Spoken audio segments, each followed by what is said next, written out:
Agora.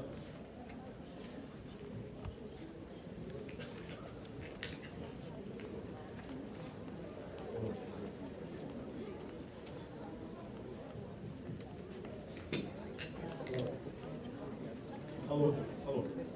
Acho que o som voltou aqui, né? Ok.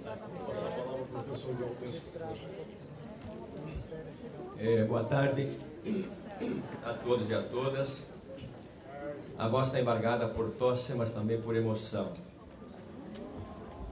Primeiramente, agradecer na pessoa da secretária executiva Valéria a honra e o privilégio de poder compartilhar dessa mesa e na pessoa dela toda a comissão organizadora deste enorme fórum mundial. Me diziam que são mais de 20 mil pessoas que vão circular nas diferentes mesas, etc. Nós temos que aprender que, do ponto de vista da sociedade emancipada, a quantidade e a quantidade absoluta dos seres humanos é a melhor qualidade. A qualidade para poucos é muito fácil. Então, esse é um congresso que a quantidade já é um elemento de sua qualidade. Dizer também que é um privilégio poder compartilhar numa mesa com o Gadotti e agora o prazer de conhecer e ouvir o texto denso do Guilherme. Se por um lado minha tarefa fica facilitada, de outro fica complicada, né?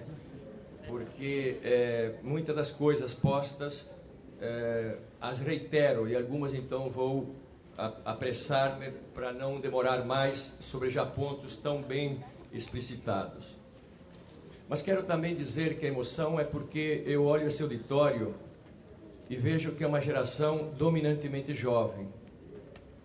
E eu lembrava aqui as memórias terríveis de Althusser, mas que lá dentro dessas memórias, onde ele narra seu desfortúnio, ele dizia uma coisa que está aqui muito presente, que quando ele falava para jovens, ele saía muito mais animado, porque o futuro durava muito tempo. Mas não é só pela razão althusseriana que eu vou dizer que dedico muito mais essa minha preocupação aos jovens. É porque o desafio que eles têm, e nós já sentimos aqui pelas falas anteriores, para poderem programar futuro não é fácil. E por isso eu diria que se nós estamos aqui discutindo a relação trabalho, educação e a perspectiva emancipatória, é porque vivemos numa realidade não emancipatória, como bem explicitou o Gadotti. Pelo contrário, nós vivemos num tempo de profunda regressão social, cultural, humana, política e educacional. Também tentarei explicitar isto e qual o sentido, ou seja, o que domina é a alienação política, a alienação econômica, a alienação social, a alienação intelectual e a alienação educacional. E alienado é aquele que não pensa por si, mas a alienação econômica é aquela em que quem produz a riqueza não tem acesso à riqueza. Lembrando aqui o poema de Vinícius, A Construção. Quem constrói a casa não tem direito de ter a casa. Então, este contexto me leva a trabalhar muito esquematicamente 3 pontos. Primeiramente, entender que a emancipação não é uma palavra oca.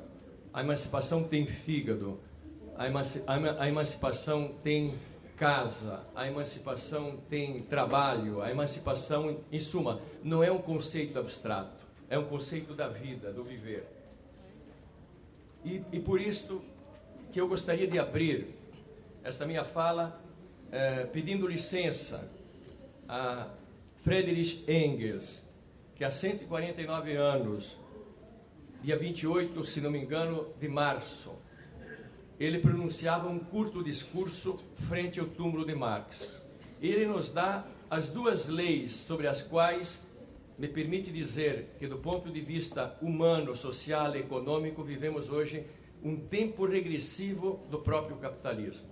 E por isso a tarefa da emancipação a tarefa contra-hegemônica fica cada vez mais complexa e cada vez mais necessária. O Engels abria a sua fala frente ao túmulo, me permitam, vou traduzir na minha tradução literal, o seguinte: é de todo ponto impossível calcular o que o proletariado militante da Europa e da América e a ciência histórica perderam com este homem. De pronto, sentiremos um vazio, uma abertura enorme, um vácuo enorme da morte dessa figura gigantesca. E aí ele diz os dois grandes legados que me parece que são os que trazem o Marx vivo até hoje. As análises conjunturais, como dizia o Gadot, e outras análises. Ele era um homem do século XIX. E, portanto, um homem do século XVIII, aliás, um homem datado também. Mas quais são as duas leis? Assim como Darwin descobriu a lei do desenvolvimento da natureza orgânica, Marx descobriu a lei do desenvolvimento da história humana.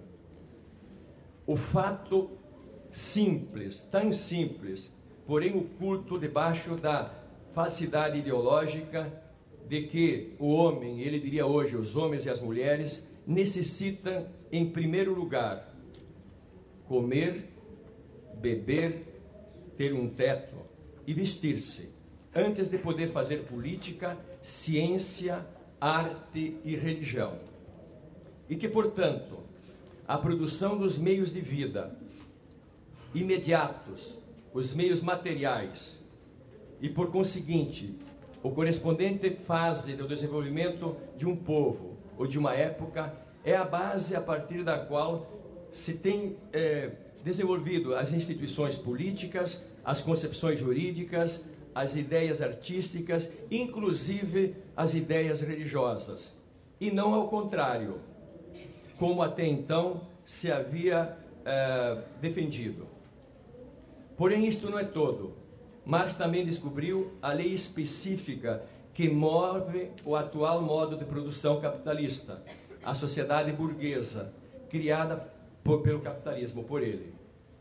O descobrimento da lei da mais-valia iluminou de pronto esses problemas, enquanto que todas as investigações anteriores, tanto dos economistas burgueses como a dos críticos socialistas, haviam vagado nas nuvens. Por que começo com esta lei sencilla e a lei da mais-valia? Gadot já adiantou muito a tarefa. Porque, de que forma o ser humano traz todo dia para a mesa o que comer?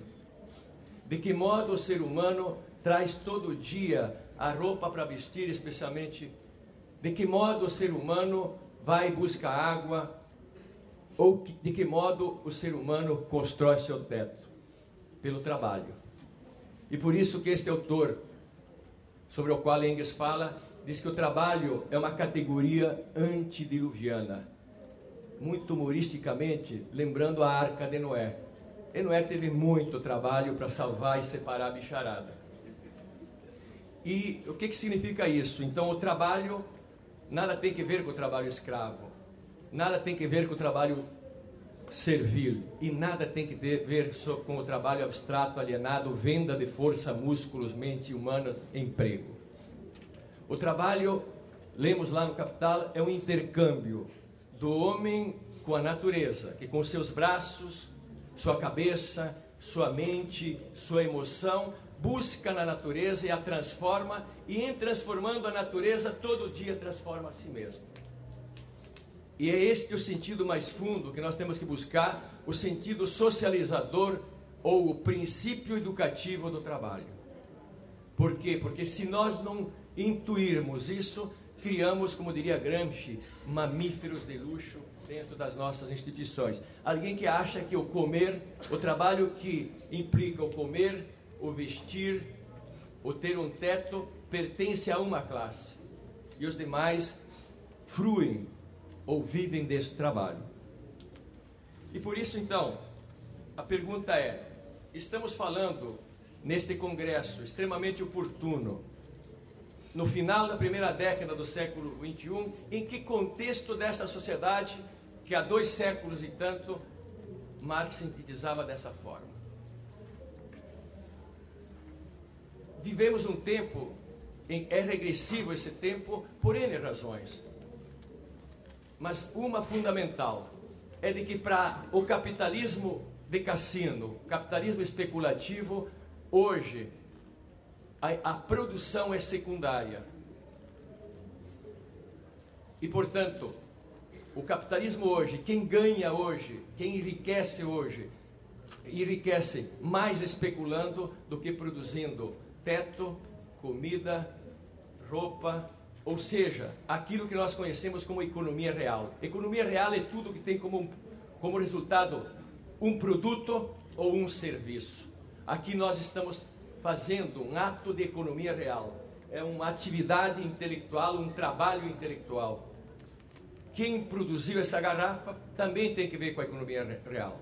Pois, pasmem, como mostra a Leda Paulani, uma excepcional intelectual que analisa o nosso modo de produção e a nossa especificidade da sociedade brasileira, numa conferência recente, ela vai nos dizer o seguinte, que de 1986 a 2006, 20 anos, portanto, em 2 décadas, uma série histórica de 2 décadas, a economia real cresceu 400% e a economia especulativa 1.360%.